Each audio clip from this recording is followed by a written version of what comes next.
20 colleges in the US already have free applications, and like having more expensive applications hinders lower class families and students like the ability to apply to more colleges and further their education. And it creates unfair advantages to students from higher class or higher income families. In 2008, and you would think that education and like the funding for education was state, but like a lot of money for colleges comes from federal, for public colleges comes from federal. And in 2008, the federal budget for higher education was cut by 13%, which was around $6.6 billion.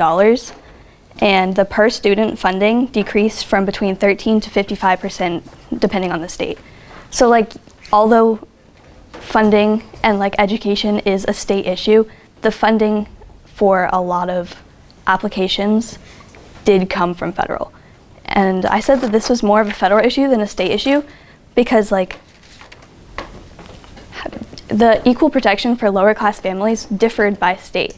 Like states with higher like application fees at most colleges didn't like protect their lower income families as well as like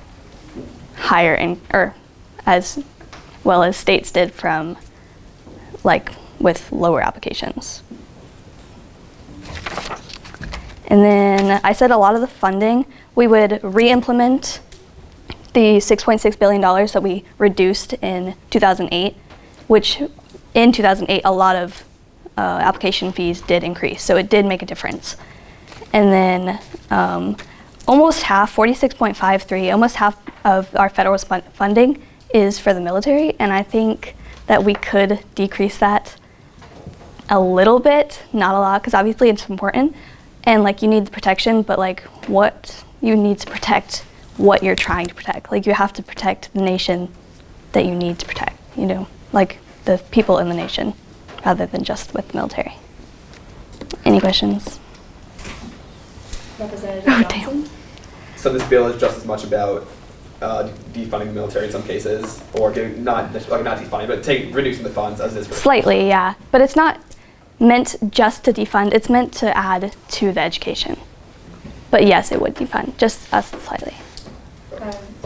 Representative LeBron. Okay, so I know many colleges have a program for fee waivers if you can demonstrate financial Yeah, yeah, but also in 2008, the fee waivers for a lot of colleges, when their funding decreased for like their funding, their application fee waivers, also like the limitations like increased. Like it's harder to get the fee waivers, and many colleges have limits on the amount of application fee waivers they can give out per year. Representative Barrick? So for the title is free college application, but it sounds like you're also putting more funding towards people's, like their finances during college. Like what is that money It's just for applications. So is that money? It'll go towards, yeah, because it'll go towards the education. That's the money already given to colleges. Okay. Because so federal instead government. of just saying that colleges can't have an application fee, you're just going to give them money so they don't have one? Yes, but it'll go specifically towards application fees, which is 4% of most